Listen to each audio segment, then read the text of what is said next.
les informations d'ici et d'ailleurs sur Radio La Frontière. C'est parti pour tout de suite.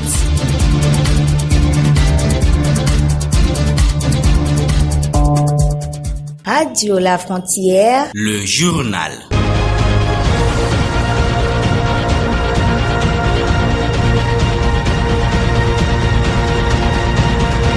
Madame, monsieur, bonsoir. Vous êtes au cœur de l'information. À présent, les titres du journal.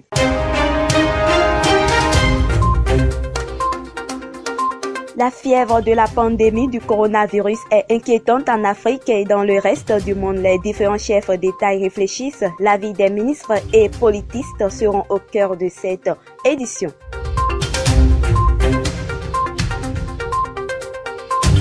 Joe Biden, après son investiture, signe d'importants décrets visant à soulager l'économie américaine.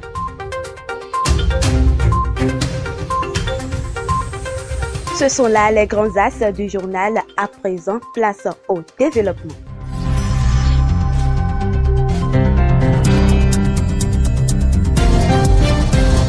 Démarrant par la santé, les chefs d'État et gouvernement de la CEDEAO réunis en session ordinaire par visioconférence sous l'égide du président ghanéen Nana Akufo-Addo se sont échangés sur la question sanitaire liée au coronavirus. Le tarif de dépistage est revu à la baisse et maintenu ainsi dans tous les pays de l'espace CEDEAO. On écoute ici les explications du ministre de la Santé de la Côte d'Ivoire sur cette décision. Il est au micro de RFI. Parvient à une harmonisation également de la durée de validité du certificat des tests négatifs, parce que là aussi ça varie selon les pays. Il y en a pour qui c'est 5 jours, pour d'autres c'est 3 jours. Nous-mêmes nous étions à 7 jours, mais nous l'avons ramené maintenant à 5 jours. Là aussi, il faut une harmonisation.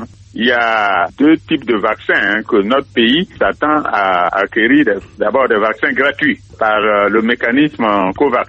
C'est attendu pour le mois d'avril. Maintenant, il y a le vaccin payant. Et là, nous avons déjà fait faire des cotations, donc on est en position de passer la commande. Benjamin Roupati, ministre de la Santé du Bénin, au cours d'une conférence de presse, a invité les populations au respect strict des gestes barrières. Suivez plutôt. Pour maîtriser la situation épidémiologique actuelle, le gouvernement prescrit le respect strict des mesures barrières, à savoir le port systématique de masques, la consultation précoce ou l'appel du 136 au moindre signe faisant penser à la COVID-19 ou assimilable à des signes de grippe ou de paludisme, fièvre, toux, éternuement, rhume, diarrhée, perte du goût ou de l'odorat, difficultés respiratoires, le dépistage et la mise sous traitement présomptif systématique de tout cas suspect dans les formations sanitaires et les sites dédiés à cet effet sur toute l'étendue du territoire national. Restons collés à cette actualité du coronavirus. Le politiste et sociologue Fred Eboko, aussi directeur de recherche à l'IRD, a fait un bilan de la pandémie en Afrique après 1 an de ravage. Selon lui, les décès ont été moins nombreux en Afrique qu'en Europe. On l'écoute. La catastrophe que certains craignaient ne s'est pas produite. On constate que la pandémie à coronavirus a été plus lente et d'une amplitude plus faible sur le continent africain. Il y a plusieurs facteurs qui ont joué, plusieurs hypothèses aussi qui sont en cours. Le premier facteur en termes de décès est lié à la pyramide des âges au niveau du continent africain où les populations sont plus jeunes qu'ailleurs, donc les décès ont été moins nombreux. Si on compare à l'Europe, aux États-Unis, à l'Amérique latine, où ce sont surtout les populations âgées qui ont été frappées en termes de décès. Quelle comparaison fait-on entre l'Afrique centrale, le Maghreb et l'Afrique de l'Ouest? Fred Eboko répond. Si vous prenez le cas de la Côte d'Ivoire où je suis en ce moment, en termes de cas cumulés, au 6 janvier 2021, on a un peu plus de 23 000 cas et on a 138 décès. Quand vous prenez le Sénégal, qui a un nombre de cas qui est pas très éloigné, qui est de un peu plus de 20 000, on a beaucoup plus de décès, 438. Et un dernier exemple, le Cameroun, on a plus de 26 000 cas pour 448 décès. Donc, on a une population où, en nombre de cas cumulés, on peut avoir des chiffres en proportion des populations qui sont relativement proches. On va avoir un différentiel qui est plus accusé en termes de nombre de décès. Session ordinaire des membres du gouvernement béninois ce mercredi 27 janvier 2021. Plusieurs décisions ont été prises dans la contractualisation pour une assistance technique au projet d'appui à la transition agroécologique dans les zones cotonnières. Suivons ici le point du ministre de la Communication, porte-parole du gouvernement, Alain Oruna. Le dit projet vise l'amélioration durable des revenus des exploitations et des rendements des cultures de la rotation cotonnière par la restauration et l'amélioration de la fertilité des sols grâce à l'adoption de pratiques agroécologiques et à une mécanisation adaptée aux pratiques. La zone d'intervention du projet couvre 22 communes regroupant 180 000 producteurs qui réalisent 90% de la production nationale de coton, de même qu'une part importante de cultures vivrières. C'est à cet effet qu'il est prévu le recrutement d'une assistance technique internationale dans le cadre de la convention signée entre le Bénin et le bailleur, l'Agence française de développement. Recrudescence des cas de Covid-19 au Burkina Faso, le gouvernement a formulé des instructions pour le respect des gestes barrières dans les administrations publiques. Le Conseil des ministres de la semaine écoulée a examiné ce dossier. Christophe Tabiré, Premier ministre du Burkina Faso. Il s'agit de porter le masque. Ça me paraît tout à fait élémentaire de le rappeler. Il faut aussi se désinfecter les mains, soit par le gel préconisé par les personnels de santé, soit se laver les mains. Et puis ensuite, observer tant qu'il se peut, et sinon nécessairement la distanciation physique. Le gouvernement, donc, au regard de cette recrudescence, entend évoluer vers des décisions. Mais ces décisions ne devraient pas donc fragiliser ou mettre en difficulté donc notre économie. Mais il y a lieu nécessairement de prendre des décisions pour faire face à cette deuxième vague. Et je pense que très prochainement, à l'occasion certainement des réunions du Comité national sur la pandémie Covid, nous aurons nécessairement des mesures ou des décisions à prendre dans ce sens. Revenons à présent au Bénin. Les communes du département Borgou sont confrontées à plusieurs difficultés dans les domaines du foncier, l'éducation et l'intercommunalité. Au cours de la session du Conseil départemental de concertation et de coordination tenue à la préfecture de Parakou, le président de l'association sollicite l'appui de l'autorité. Le projet de création de l'EPCI du Borgou attend toujours sa concrétisation par la signature du décret. Signalons au passage que notre ministre de tutelle nous a récemment accordé une audience au cours de laquelle il a promis de faire le plaidoyer nécessaire pour l'aboutissement heureux de ce dossier. Il est alors attendu de votre part une action de veille. Je voudrais inviter les participants au présent conseil à une attention particulièrement soutenue afin que nos échanges soient fructueux. Rachidat Bouraïma, conceptrice publicitaire, journaliste et comédienne, était l'invitée de l'émission Entre Femmes sur Radio La Frontière. Avec elle, il a été abordé la question de l'émancipation féminine dans la société. Suivons un extrait de ses propos. Je pense que la meilleure façon de s'affirmer dans la société, c'est de bien faire ce qu'on sait faire. Voilà, c'est de bien faire valoir ses compétences et c'est ce que moi j'essaye de faire au quotidien dans mon milieu professionnel. C'est de pouvoir se faire former continuellement, de pouvoir, voilà, quand tu fais bien ce que tu sais faire, les gens te remarquent forcément. Donc, je me dis c'est la meilleure façon.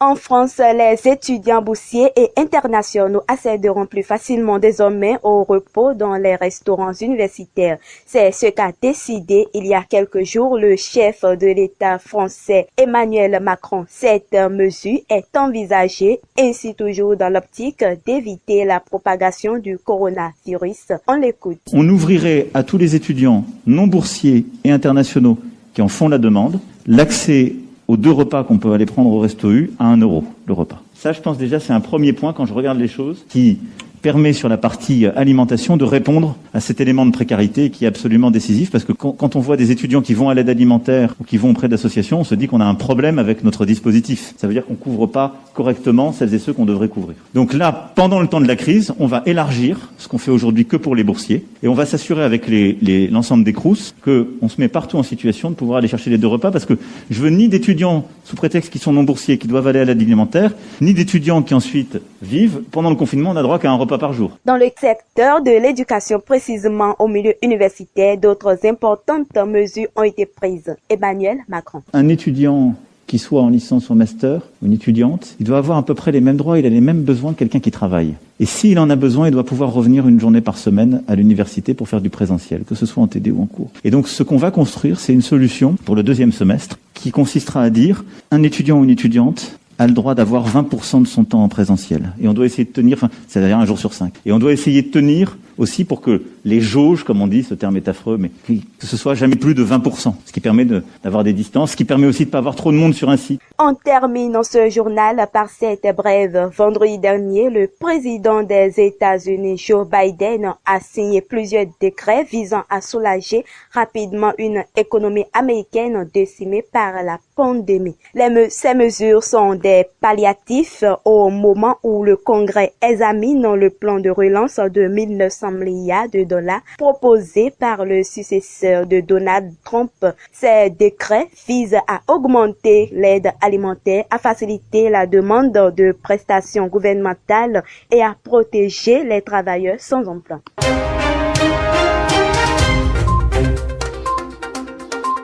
Fin de ce journal hebdomadaire. Toute l'équipe de Emmanuel Achirguede vous remercie de l'avoir suivi. À la réalisation, Jean-Paul Nkolo, Alessandra Chitrinou.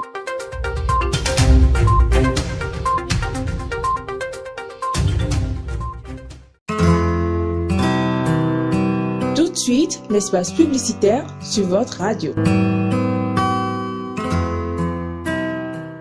Communiqué. Dans le cadre du Fonds d'appui à la presse FS6 2019, les techniciens des médias, caméramans, preneurs de son, monteurs, infographes, réalisateurs et photographes de nationalité sénégalaise intéressés par la formation organisée par le CESTI sont informés qu'ils peuvent faire acte de candidature. Le dossier de candidature comprend une photocopie certifiée conforme du baccalauréat ou à défaut du BFME, une demande manuscrite adressée au directeur du CESTI, un justificatif de 2 ans au moins d'expérience professionnelle et le dépôt de 5 productions audiovisuelles, sonores ou numériques datées.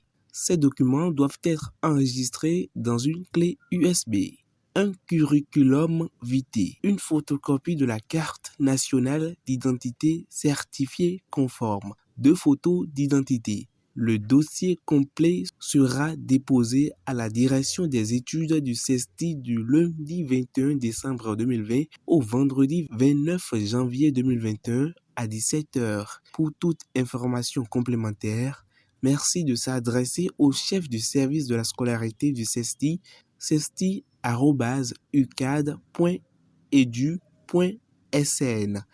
A signé le communiqué la direction du Centre d'études des sciences et techniques de l'information CESTI de l'Université Cheikh Anta Diop de Dakar.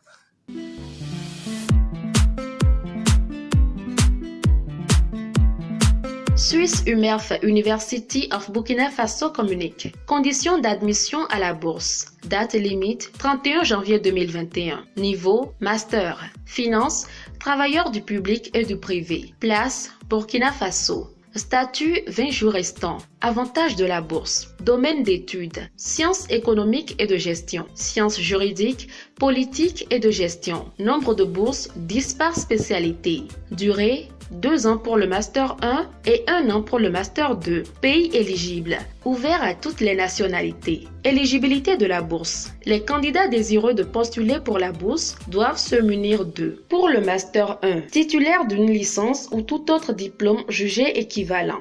Pour le Master 2, une attestation de réussite en Master 1, une maîtrise ou tout autre diplôme jugé équivalent. Documents requis. Formulaire de demande de bourse dûment rempli à retirer au secrétariat de Suisse UMEF. Demande manuscrite à l'intention du recteur de l'établissement. Domaine d'études concerné. UFR, Sciences économiques et de gestion. Master 1 et 2. Master en économie de développement. 10 bourses disponibles. Master en comptabilité. Contrôle audit CCA. 10 bourses disponibles. Master en management d'entreprise et leadership ou business administration MBA. 10 bourses disponibles. UFR Sciences juridiques, politique et de l'administration. Master 1 et 2. Master en droit des affaires et fiscalité. 10 bourses disponibles. Master en droit public et relations internationales. 10 bourses disponibles. Master en droit international humanitaire. 10 bourses disponibles.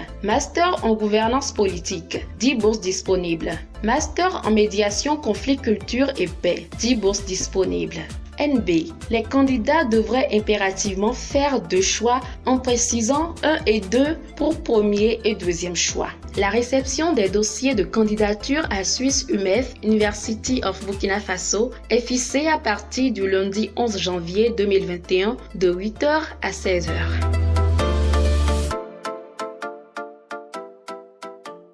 Tovi sonu, tovi nyonu, toro mento radio la frontière ton, mindo nudo do propo metone, Dominico do afiko me mechinche, be e basi cabinet, alodana mento, martial akpeti ton, bonfi, nando zedo, to menan do propo metone, do be ohudo e basi, owema e yovo iroro casier judiciaire, certificat de nationalité, création de société, registre de commerce, bodo numéro, il faut ton po, si hudo e mindoya ne kponde masotina mi bamo to wendo mitone me mihemina iwe maene matin to kara de pepe dogbon e basi cabinet no dalo me masala peti tonsin andome me hugu e basi alokan 96 47 02 90 kavi mina iro eto e basi wasabuji cabinet masal akpeti ton to gbesi some to jirele pome nando singa iwe maene kakawa wendo mitone menami kaze judiciaire weya, certificat de nationalité weya, création de société weya, registre de commerce weya, kavi numéro UFU mitonle weya, cabinet martial akpeti ton to gbesi somenando yiye nami machetukran de pepe, cabinet martial akpeti etin to kre podo sanpo nando guarona lo propo mitonle gbon wemene lesin odali.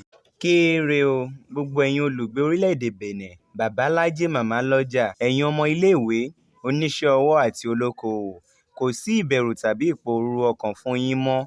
Ó ti wá di ìrọ̀rùn báyìí láti gba àwọn ìwé àṣẹ ìjọba rẹ gẹ́gẹ́ bí ìwé ọ̀rọ̀ nípa ìdájọ́, casier judiciaire, ìwé ẹ̀rí ti orílẹ̀-èdè, certificat de nationalité, création de société, ìforúkọsílẹ̀ ìṣòwò, registre de commerce àti numéro UFI. Ó ti di ìrọ̀rùn pátápátá níbikíbi tó ń kí ẹ lè wà. Ẹ má làágùn jìnnà rárá.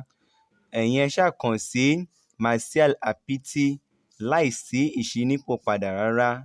Ọ́fíìsì ìrànlọ́wọ́ ti Apiti fún ọ láàyè láti gba àwọn ìwé àṣẹ ìṣàkóso wọ̀nyí láàárín àkókò péréte pẹ̀lú owó tí kò gani lára rárá. Fún àlàyé lẹ́kùnrẹ́rẹ́, ẹ kàn sí wa lórí ẹ̀rọ ìbánisọ̀rọ̀ yìí +229 96 47 02 90. Ẹ tún lè WhatsApp wa náà pẹ̀lú lórí nọ́mbà náà. Bá wa dòwò pọ̀ lónìí kí o sì rí wípé ìrọ̀rùn ló bá dé. Communiqué radio. Obtenez vos pièces administratives telles que casier judiciaire, certificat de nationalité, création de société, registre de commerce, numéro IFU, sans le moindre déplacement. Le cabinet d'assistance de Martial Apiti vous permet d'obtenir ces pièces administratives dans un délai raisonnable et à moindre coût. Pour plus de renseignements, contactez-nous au +229 96 47 02 90 par appel ou WhatsApp uniquement. Martial Apiti a signé ce communiqué. Mindo nundo toro mento radio la frontière tonne dokpo. Mindo ndo mi to fie mi tinte dinvie wendo mi tonne mewe mi tinte ya. Kavia zonten ajoten mi tonne.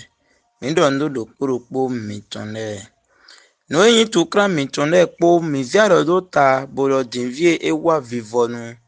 do me como solution na e ba si kure kpɔn gbɛzã metɔn le metɔn awutu le dzewe ate ya gabi meto le to awutu nyina kan le dze kavi azewe edowe ye dran bodowe nunde pe yi kure kpɔn gbɛzã to etɔn adrona kan ko bia do gbɛzã to edziwe ya maître Amanyon Aubin etin to gbesi some to dzre le kpo me to gan le kpo me nando singan de we son obosian lo me nando singan de we son azesian lo me nando singan mo brondo na no yin to kra gbezan to eton le kpo maître Aubin Amanyon elo mi le tin to gbesi some to gan le kpo me nando de we son kure kpo gbezan to eton le kpo me be me bodo me go to le to auto le je to alonu dimbo e ma mo ama eton ka je din iro maître Aubin Amanyon iro to numéro plus 229 99 52 93 47 dit no plus 229 99 52 93 47 kaviana do hopodo wo to kon gmail eton dit to compte Gmail eton lokoso 793@gmail.com dit anando hopodo maître Edano Amanyon Aubin kpo etin to e basi kofo sin to medon to la mima dogbo ton to we lokoso ton e ma dendo mairie dogbo ton anamo maître Aubin Amanyon ero emile to gbesi some nando singa kan hobe do gbezan to ejina we nando singa de we son obosian do me nando singa huno we son azesian do me autu de pe le jate kaka je dimbo ma ko mo ama eton ogirewa na ni do mo pon gbo yi bodo maître Aubin Amanyon po no hun Ghana yin to we ya u boku kwa lo kan 99 52 93 47 anayiro maître Aubin Amanyon etin to commune dogbo ton mon to okwe lokoso ton e ma dendo e basi mairie dogbo ton anamo maître Amanyon bona be basi gbezan to esin kure kpon le bona do na maître Aubin Amanyon e na pe gomo e ro podo pere ma u ne mi le po e mi le na gwalo na we na ye ni do singa mo pon gbo yi yuro maître Aubin Amanyon e na hun we gan. Communiquer. Vous avez des problèmes d'envoûtement, de sorcellerie, de troubles ou de maladies, de vision ou bien d'autres. Relâchez désormais vos peines. Le maître spirituel voyant Aubin Amanyon vous propose ses services de consultation spirituelle pour mettre fin à tous ces ennuis. Faites-vous consulter et témoignez de la grandeur des rétablissements obtenus. Maître Aubin Amanyon, encore appelé Edano, est joignable au plus 229 99 52 93 47 ou par mail lokosu 793@gmail.com. Retrouvez Maître Aubin Amanyon dans le département du Koufo, commune de Dogbo, maison Lokosu, non loin de la mairie de Dogbo.